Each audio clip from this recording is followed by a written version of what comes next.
Good morning, all of you. I am Neha. I hope you all are good. This is your science book. Let us start once again, chapter 10. Let us start this topic from here measurement of a length. ठीक है, हम लोग यहाँ से start करेंगे। This is the page number 91। Let us start this chapter. Recall कर लीजिएगा, हमने क्या पढ़ा था पहले। हैंड स्नैप पढ़ा था, क्यूबिट पढ़ा था, फॉर्म पढ़ा था और पेज पढ़ा था। ठीक है, अब हम स्टार्ट कर रहे हैं हेयर। तो हमने ये सारे डिवाइसेस पढ़े थे। डे टू डे लाइफ में जो वर्क पड़ता है वो हम जो मेजरिंग डिवाइस यूज करते हैं, तो वो हमारा क्या था, डिफरेंट हो रहा था थोड़ा सा कि डिफरेंट लोग आ रहे थे तो उनकी मेजरमेंट अलग आ रही थी। तो हमने रिप्लेस किया उसको। रिप्लेस किससे किया? मीटर और सेंटीमीटर से, जो हमारी स्केल्स हैं उसको यूज़ किया। ठीक है, तो हम उसके बारे में कुछ पढ़ेंगे। कॉमन जो यूजर्स हैं लेंथ के लिए, हम जो यूज़ करते हैं कुछ टूल्स, उनके बारे में हम पढ़ेंगे। तो measuring tools and their user. ठीक है, कौन यूज़ करता है उनको कॉमनली और क्या है मेजरमेंट टूल, उसके बारे में पढ़ेंगे। तो स्टार्ट करते हैं। कहाँ? Scale and rule. स्केल और रूल, जो आपके ज्योमेट्री बॉक्स में स्केल आपकी आती है, जो आपको मिलती है, वो आप ज़्यादातर कौन यूज़ करता है? स्टूडेंट्स। आप लोग यूज़ करते हो ना। Next, metre rod. Metre rod क्या है? क्लॉथ मेजरिंग वो है। जब हम लोग का कपड़ा लेने जाते हैं, जब कटिंग करवा के कपड़े लेने जाते हैं, तब हम लोग क्लॉथ को नापने के लिए जो भी लेते हैं मीटर रॉड का यूज़ करते हैं। ठीक है, यहाँ आपका साइड में पिक्चर भी दिया हुआ है, दिस वन इज। ठीक है, ये आपका दिया हुआ है। नेक्स्ट है मेजरिंग टैप। नेक्स्ट क्या है? Measuring tape. मेजरिंग टेप कौन यूज़ करता है? मेजरिंग टेप टेलर यूज़ करता है ज़्यादातर। जब हम स्टिचिंग कराने जाते हैं किसी क्लोथ का, तो कौन नापता है? टेलर आपका मेजरिंग टेप से मेजर करता है। ठीक है, फिर नेक्स्ट आते हैं, the standard unit of a length is also use to measure the depth of a swimming pool. ठीक है, डेप्थ मतलब जो हमारी गहराई है, हम किससे नापते हैं? स्टैंडर्ड यूनिट में ही नापते हैं। वो क्या है? डेप्थ। हम अपनी स्विमिंग पूल की डेप्थ नापने के लिए क्या करते हैं? जो स्टैंडर्ड यूनिट ऑफ लेंथ है उससे हम नापते हैं। Width of a room. ठीक है, हम अगर चौड़ाई देखना चाहते हैं अपने रूम की कितनी है, तो हम किससे देखेंगे? या लंबाई देखना चाहते हैं तो हम किससे देखेंगे? वो भी हमारी स्टैंडर्ड यूनिट लेंथ से होगी। Width of a table. Table की विड्थ देखना चाहते हैं, तब भी हम किससे मेजर करेंगे? तभी हम स्टैंडर्ड यूनिट ऑफ लेंथ से ही मेजर करेंगे। Height of building, thickness of a tree, etceteras. ठीक है, ये सारे मेजरमेंट हमारे स्टैंडर्ड यूनिट ऑफ लेंथ से ही हम मेजर करेंगे। ठीक है, in 1970 France developed a standard unit of a measurement called metric system. ठीक है, जो एक 1970 में फ्रांस ने क्या डेवलप किया? स्टैंडर्ड यूनिट मेजरमेंट, जिसे बोलते हैं तो क्या बनाया? मेट्रिक स्केल बनाया। नेक्स्ट आते हैं यूनिट ऑफ लेंथ में। ठीक है, अब यूनिट ऑफ लेंथ में आते हैं। What do you mean by the unit of length? तो length and breadth of a room is usually measure in a metre.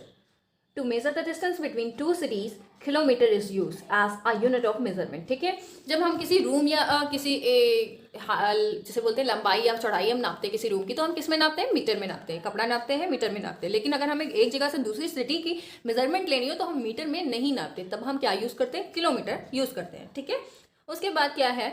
Similarly to measure the length of paper pen. अगर हमें paper pen की measurement चाहिए तो हम क्या use करेंगे? उस टाइम सेंटीमीटर यूज़ करेंगे, ना कि हम मीटर यूज करेंगे। ठीक है, is use as a unit of measurement. To measure the thickness of a wire, millimetre is use as a unit of measurement. और अगर हमें वायर की थिकनेस मेजर करनी है तो हम क्या यूज करेंगे? उस टाइम मिलीमीटर का यूज करेंगे। Note, the standard unit of a length in the SI system is metre. ठीक है, स्टैंडर्ड जो यूनिट है लेंथ की, हम जो मेजर करेंगे किसी जो यूनिट होगी वो क्या है? मीटर है। SI stands for the systemic international the units और इंटरनेशनल सिस्टम ऑफ यूनिट। ठीक है, एसआई का जो फुल फॉर्म आप कहेंगे स्टैंड बाय किससे है? जो हमारा इंटरनेशनल सिस्टम ऑफ यूनिट है। ठीक है, नेक्स्ट आते हैं, क्या दिया है इसके बाद? मेजरमेंट दिया है। ये कैसे दिखा रहा है? 1 kilometre is equal to km is equal to 1000 metre m। ठीक है, 1 metre is equal to 100 centimetre, ये तो आपको पता है। 1 centimetre is equal to 10 millimetre. आप तो चेंज करना जानते होंगे। नेक्स्ट आते हैं, necessary precautions for accurate measurement of length. ठीक है, कुछ नेसेसरी प्रिकॉशंस लेने हैं हमें, किस लिए? जब हम मेजर करते हैं तब। Given below are the some precautions that should be the keep in mind for a accurate measurement of a length। ठीक है, हमें क्या मेजरमेंट करते समय पहले हमें ये ध्यान बातों में अपनी जो माइंड में ध्यान रखना है, किस बातों का, वो पढ़ेंगे हम। क्या पढ़ेंगे पहले? फर्स्ट पॉइंट है, the scale must be place properly from one end to the other end of the object to be measure. ठीक है, जहाँ से हम मेजर करना चाहते हैं, जैसे हमारी ये पेंसिल है तो हम पेंसिल को क्या करेंगे? मेजर करने के लिए क्या करें? स्केल लेंगे, जहाँ से हमें मेजर करनी है, यहाँ से हमें मेजर करनी है, तो हम अच्छे से जीरो जहाँ प्लेस है वहाँ से रखेंगे और उसको अच्छे से हम प्लेस आउट करेंगे। इसके फर्स्ट एंड से लेके जो स्टार्टिंग है पॉइंट और इसके जो लास्ट एंड है वहां तक अच्छे से मेजर करेंगे, ठीक है। नेक्स्ट आते हैं to measure the length between A and B the scale must be place between A and B as shows in figure A and not as in figure B, ठीक है। पहला जैसे हम ये मेजर करने जा रहे हैं, यहाँ बॉक्स दिया है तो हम बॉक्स को कैसे मेजर कर रहे हैं, जैसे यहाँ 0 है, ठीक है, यहाँ 0 से रखा, उन्होंने प्लेस आउट किया ए और बी के बीच में जैसे रखा है वैसे ही मेजर कर लिया। और जो नेक्स्ट इसके पीछे जो डायग्राम दिया है उसको देखते हैं, ऑब्जर्व करते हैं। तो हम देख क्या रहे हैं, यहाँ इन्होंने सही से एक्यूरेटली अच्छे से स्ट्रेट हमारी स्केल नहीं है और ये डायगोनली मेजर कर रही है, जिससे हमारा मेजरमेंट गलत हो जाएगा, ठीक है। इसलिए इसको इनकरेक्ट बताया क्योंकि मेजरमेंट अच्छे से नहीं ले रहा है। एक पॉइंट से दूसरे पॉइंट तक हमें एक्यूरेटली अच्छे से स्ट्रेट रखनी है, ठीक है। नेक्स्ट आते हैं थर्ड पॉइंट क्या है, the object must be measures from the 0 mark of the scale as the shows in figure A and not as in figure B, ठीक है। जैसे ए में दिया है वैसे ही हमें मेजर करना है, 0 से जहां मार्क है वहां से हमें मेजर करना है, ठीक है। फोर्थ वन क्या है, in the case of edge of scale shows 0 is broken some other digit can be taken as the initial reading, ठीक है। अगर क्या है, अगर हमारा 0 किसी वजह से स्केल से टूट गया है या वहां का हिस्सा साफ समझ नहीं आ रहा है तो हम किसी और आगे की मेजरमेंट से हम नाप सकते हैं, ठीक है। हम आगे लेके उसको क्या करेंगे, आफ्टर दैट हम क्या कर सकते हैं, वो रीडिंग में से पहले जैसे हम पॉइंट से, जैसे हम क्या कर रहे हैं, हमारा 0 हट गया है तो हम 2 से मेजर कर रहे हैं, तो हम यहाँ से 2 से जो भी आएगा वो वैल्यू लेंगे।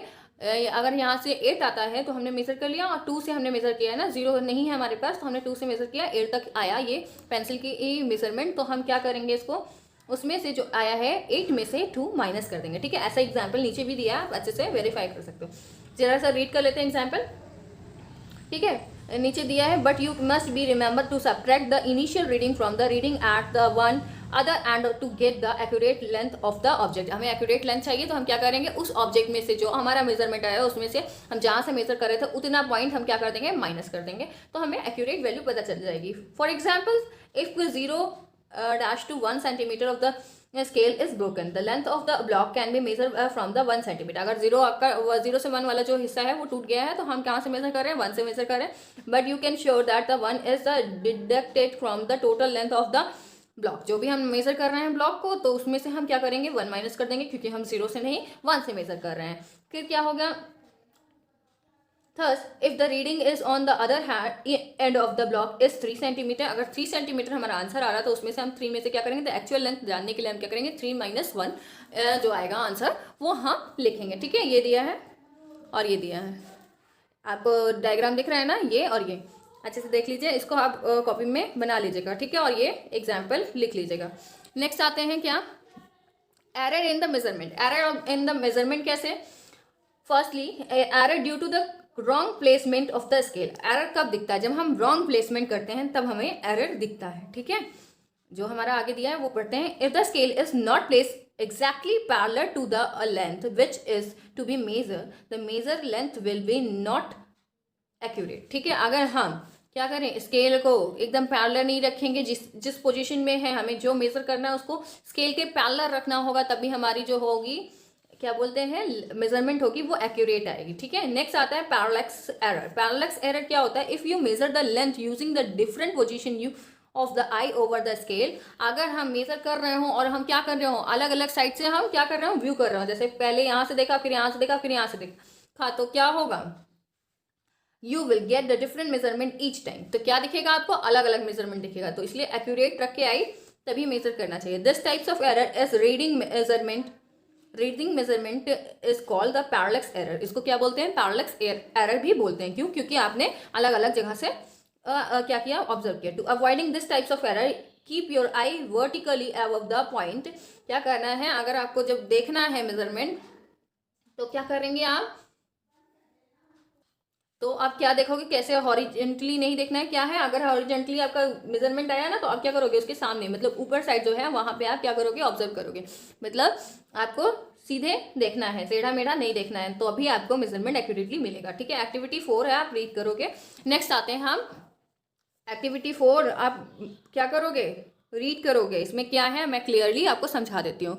देखिए एम क्या है, to measure the length of curve line using a thread. ठीक है, कर्व लाइन को मेजर करना है। ठीक है, कैसा दिया है, यहाँ डायग्राम दिया है, ऐसे थ्रेड रखना है और उसके बाद मेजर करना है। एक प्लेन शीट लेना है, उसके बाद कर्व लाइन ड्रॉ करना है, कॉटन थ्रेड लेना है और 10 पिन्स लेनी है और स्केल और ड्राइंग बोर्ड लेना है। ड्राइंग बोर्ड जानते हैं ना। उसके बाद फिक्स करना है पॉइंट जो ए बी सी डी दिया है वैसे फिक्स करके थ्रेड को। फिर उसके बाद आपको मेजर करना है, किससे, स्केल से। ठीक है, कर लोगे ना। ठीक है, अब आते हैं नेक्स्ट मोशन में। कहाँ आते हैं, हमारा टॉपिक है मोशन। तो motion is the most common phenomena observe in nature. Motion क्या है, जो कॉमन फेनोमेना है।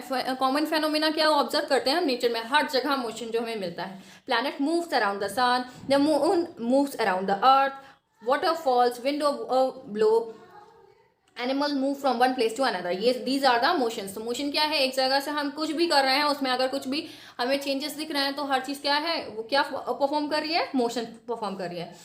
Likewise you can find the innumerable example of moving things. ठीक है, इसी तरह आप बहुत सारे एग्जाम्पल देख सकते हो अपने आसपास, अपने स्कूल के पास, अपने घर के पास, अपने जहाँ भी आप देखोगे वहाँ आपको मोशन का आपके एग्जाम्पल मिल जाएंगे। एक्टिविटी 5 क्या है, ठीक है, list some object you see a around. ठीक है, लिस्ट कुछ ऑब्जेक्ट की आपको लिस्ट करनी है। क्या, for example a house fly, a plant, a car, a bus, a dog etcetera. Divided them into the following 2 groups. ठीक है, आप क्या करना है, ये सारे ऑब्जेक्ट्स को आपने ऑब्जर्व किया, उसके बाद इनकी लिस्टिंग करनी है, लिखना है। कैसे लिखना है, 2 ग्रुप बना के पहले, object at the rest, object in a motion. ठीक है, जो एक रेस्ट पोजिशन में है, मतलब जो हिल नहीं रहे हैं और जो हिल रहे हैं, तो आप ऑब्जर्व करोगे, इनको एक एक कैटेगरीज में लाओगे। ठीक है, आप डालते जाओगे। जैसे अगर आप देखो तो आपका प्लांट आपको चलते हुए नहीं दिखेगा। ठीक है, लेकिन ग्रो करते हुए तो दिखेगा। ठीक है, चलिए नेक्स्ट आते हैं। इसके बाद नेक्स्ट पैराग्राफ में आते हैं। When you are traveling in a bus, you can feel that the tree are moving in the opposite direction through they are at the rest. ठीक है, क्या होता है जब आप गाड़ी से जाते हो, कार से जाते हो, बस से जाते हो या ट्रेन से जाते हो। ठीक है, जब आप देखते हो विंडो के बाहर तो क्या दिखता है कि सब कुछ पीछे जा रहा है और हम लोग आगे जा रहे हैं। ठीक, हम लोग तो बैठे हुए हैं, सब कुछ पीछे चला जा रहा है ना, ऐसा होता है ना। तो ये लेकिन एक्चुअली में होता क्या है, सब कुछ रेस्ट में होता है और हम लोग मोशन में होते हैं। Inside a bus you are in a stationary state with the respect to other passenger traveling with you, but you are in a state of motion when compared to a people and vehicle outside the bus. ठीक है, क्या होता है, बस में जब बैठे होते हैं तो हम लोग मूव कर रहे होते हैं, लेकिन हमें क्या लगता है, हम लोग साथ में मूव कर रहे होते हैं, तो हम लोग स्टेशनरी पोजीशन बैठे हैं, मतलब स्ट्रेट पोजीशन में बैठे हैं, लेकिन बाकी सब क्या हो रहा है, हम लोग किसके थ्रू मूव कर रहे हैं, बस के थ्रू मूव कर रहे हैं। हम लोग बस मूव हो रही है तो हम लोग भी मूव हो रहे हैं ना। कैसा तो नहीं है कि हम लोग बैठते हैं बस में और हम लोग मोशन में आती है बस और चली जाती है और हमारे लिए हमें क्या नहीं, हमें छोड़ के चली जाती है, वहीं हम लोग रह जाते हैं बैठे। ऐसा तो होता नहीं है, बस के साथ ही जाते हैं ना। वही फिर आते हैं क्या, an object is said to be in a motion if its position change with a time with respect to its surrounding. ठीक है, ऑब्जेक्ट जो मूव करता है हम मोशन में तभी बोल सकते हैं, किसी ऑब्जेक्ट को हम तब मोशन में बोल सकते हैं जब हम क्या करें, उसमें कुछ चेंजेस देखें, उसकी जो पोजीशन है या टाइम के हिसाब से और उसके सराउंडिंग के हिसाब से, आसपास की जगह के हिसाब से हम देखें कि सराउंडिंग के हिसाब से कुछ चेंजेस आ जाए, तभी हम क्या बोलते हैं कि ऑब्जेक्ट मोशन में है। जैसे हमने ये पेंसिल रख दी, ये तब तक नहीं हिलेगी जब तक मैं इसको हाथ नहीं लगाऊंगी और हाथ लगा के उठाऊंगी नहीं, या मैं इसको थोड़ा सा भी पुश नहीं करूंगी तो ये तब तक मोशन में नहीं आएगी। ठीक है, तो ये ऑब्जेक्ट तब तक मूव नहीं करेगा, हम तब तक नहीं कह सकते कि ये मूव कर रहा है कि नहीं कर रहा है जब तक कि हम इसको टच ना करें तब तक। ठीक है, तो ये मोशन कैसे हम आइडेंटिफाई कर सकते हैं, जब हमारा पोजीशन चेंज होता है टाइम के हिसाब से, रिस्पेक्ट टू द सराउंडिंग, जो भी रिस्पेक्ट सराउंडिंग है उसके हिसाब से और टाइम के हिसाब से कुछ चेंजेस आते हैं, तो हम क्या कहते हैं, ऑब्जेक्ट क्या है, मोशन कर रहा है। An object is said to be at the rest if its position does not change with the time and with respect to its surrounding. अगर ऑब्जेक्ट नहीं चेंज हो रहा है, उसकी पोजीशन नहीं चेंज हो रही है और रिस्पेक्ट टू द टाइम, जो भी सराउंडिंग है उसके हिसाब से टाइम में देखा जा रहा है, टाइम में चेंजेस आ रहा है, ऑब्जेक्ट नहीं हिल रहा है, तो हम क्या कहते हैं, वो मोशन में नहीं है। Rest and motions are relative terms. ठीक है, रेस्ट और मोशन दोनों एक दूसरे के रिलेटिव टर्म्स है। ठीक है, मिलते जुलते हैं। कैसे मिलते जुलते हैं, किस काम के लिए मिलते हैं, आप सोचिए। तो they are seen to be the opposite to each other. कैसे रिलेशन है उनका बीच का, अपोजिट, क्या है, अपोजिट है रिएक्शन दोनों का। कैसे, मोशन मतलब मूव करना, रेस्ट मतलब रुक जाना। ठीक है, रेस्ट मतलब रुक जाना और मोशन मतलब मूव करना, है ना, अपोजिट है ना। चलिए टाइप ऑफ मोशन पढ़ते हैं। क्या पढ़ते हैं, type of motion. Different thing shows the motion of different kind. They move in a straight line or in a circular path or sideways either side of the fixed point, like pendulum of a clock.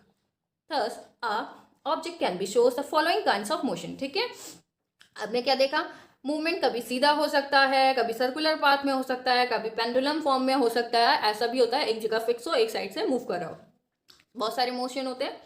ठीक है, अब हम थोड़े से motion के kinds पढ़ लेते हैं।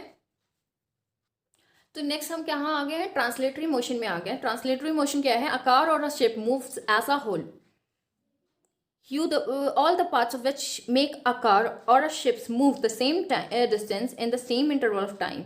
ठीक है, क्या हो रहा है, कार और शिप मूव करती है, जब पूरा मूव करती है, ऐसा तो नहीं है आगे का हिस्सा चला गया और पीछे का हिस्सा बाद में मूव करेगा, ऐसा तो नहीं होता है ना।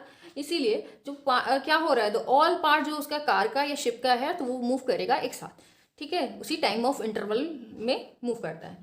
The motion in which all the particle of a body moves the same distance in the same interval of time is known as translatory motion। तब हम क्या कहते हैं, जब पूरा ऑब्जेक्ट मूव करता है, मतलब हम इस पेंसिल को लें और मूव कराना चालू करें, तो हम इस लिड को खींचे तो ये पीछे वाली तो जो इसका पार्ट है वो भी तो मूव करेगा ना, तो ये जो हमारा मोशन होता है वो क्या होता है, ट्रांसलेटरी मोशन कहलाता है। ठीक है, there the most of the moving object around us shows this types of motion. तो ये हमारे आसपास ऑब्जेक्ट में देखेंगे तो ये ज़्यादा मोशन आपको दिखेगा।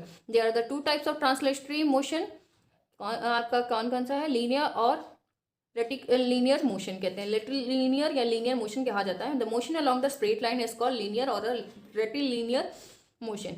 N apple falling from a tree, a bullet shoot from a gun, athlete run a 100-meter flat race, a batman running to get a run, a train moving on a straight track, etc. are the some common example of rectilinear motion। ठीक है, linear जो motion है हमारा, ये rectilinear motion है, वो हमारा क्या है, जो हमारे स्ट्रेट फॉर्म में मूव करता है। नेक्स्ट आते हैं curvilinear motion. When a object move along a curve line it is said to be in curvilinear motion. The movement of a ball thrown upward at an angle and that of a car moving along a curved track shows the curve linear motion। ठीक है, जो हमारा motion क्या हो, जो हम ऊपर ball फेंकते हैं वो आती है एक एंगल के बाद नीचे लौट के आती है, या फिर कहिए आपका कार जो मूव करती है कर्व ट्रैक में रोड पे, या कहिए तो क्या होता है, वो कर्व लीनियर मोशन कहलाता है। Sometimes an object exhibiting translinear motion changing its directions frequently, this kinds of motion is called random motion. ठीक है, जो होता है क्या, ट्रांसलेटरी मोशन जो होता है डायरेक्शन क्या कर देता है, चेंज कर देता है, उसको बोलते हैं random motion. For example the motion of a ball during a hockey match. अब मोशन ऑफ देखते हो, जब क्या हॉकी का मैच देख रहे हो, तब बॉल का आपको क्या दिखता है, मूवमेंट दिखता है, ऐसा रैंडम मोशन में। नेक्स्ट आते हैं क्या, रोटेटरी और सर्कुलर मोशन। रोटेटरी और सर्कुलर मोशन कैसा, the motion in which the body moves above a fix axis without changing its position is called rotatory और द सर्कुलर मोशन। ठीक है, जैसे आपको झूला दिख रहा है, जॉइंट व्हील वाला झूला दिख रहा है, या फिर कहिए मूविंग फैन, स्पिनिंग टॉप, या wheel of a swing machine, a joint wheel etcetera. तो ये जो हमारा देखने का फॉर्म है, ये क्या होता है, सारे सर्कुलर मोशन में आते हैं। For sometimes translatory or a rotatory motions taken place simultaneously। For example, the wheels of moving car exhibit rotating motions around the axis and translatory motions along the road। ठीक है, दोनों ही एक साथ हो गया। कैसे, रोटेटरी हो रहा है व्हील के साथ, आप देखते हो कि कार चलती है तो क्या है, रोटेटरी मोशन फॉलो करती है, जिसे बोलते हैं सर्कुलर मोशन फॉर्म करती है, और जब वो रोड पे मूव कर रही होती है तो ट्रांसलेटरी मोशन दिखाती है। ठीक है, फिर नेक्स्ट आते हैं, क्या आते हैं, नेक्स्ट आते हैं ऑक्सिलेटरी और द वाइब्रेटरी मोशन में आते हैं। तो ये आप क्या समझते हो, have you taken a ride on a swing, आपने कभी स्विंग में क्या किया है, राइड किया है, झूले पे झूले हो।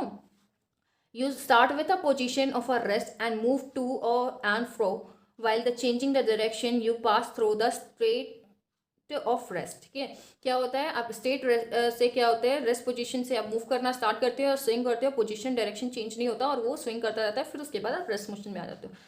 The to and fro motions or the vibrations of an object that about its positions of a rest is called oscillatory motion। ठीक है, oscillatory motion जो वाइब्रेट करना है, या टू और फ्रो मतलब जाएगा आएगा, जाएगा आएगा, वो फॉर्म क्या होता है, उसको बोलते हैं ऑक्सिलेटरी मोशन बोलते हैं, ठीक है। For example the movement of a pendulum and the swing, ठीक है। मूवमेंट ऑफ पेंडुलम और स्विंग, पेंडुलम को आप मूव करते देखा है आपने, तो वो एक वन साइड जाती है, फिर वो एक रेस्ट पोजीशन में, फिर वो एक स्विंग करती है, फिर वापस आती है, फिर स्विंग करती है, उसी को बोलते हैं। नेक्स्ट आते हैं the vibratory motions actually is a fast to and fro motion, ठीक है। टू और फ्रो मोशन, जो जाएगा वो वापस आएगा, उस मोशन में काम करती है बहुत ही fast. The movement of a string in a musical instrument like guitar or the movement of the surface of our drums and tabla when played are the example of the vibrating motion, ठीक है। vibrating motion का ये examples है। vibrations produce the sound and the faster the vibration the stringers the stitch of the sound product, ठीक है। जो भी sound निकलता है वो किसके फॉर्म में निकलता है, वाइब्रेशन प्रोडक्ट की वजह से निकलता है, ठीक है। उसको स्ट्रेच करके फिर आता है। नेक्स्ट आते हैं पीरियोडिक मोशन। पीरियोडिक मोशन क्या है, the motion which repeat itself after a fix interval of time is known as the periodic motion, ठीक है। एक मोशन जो क्या करता है, रिपीट करता है अपने आप को एक फिक्स इंटरवल ऑफ टाइम के बाद। अब both the oscillation and vibrating motions are said to be the periodic since they are repeated at a regular interval of time.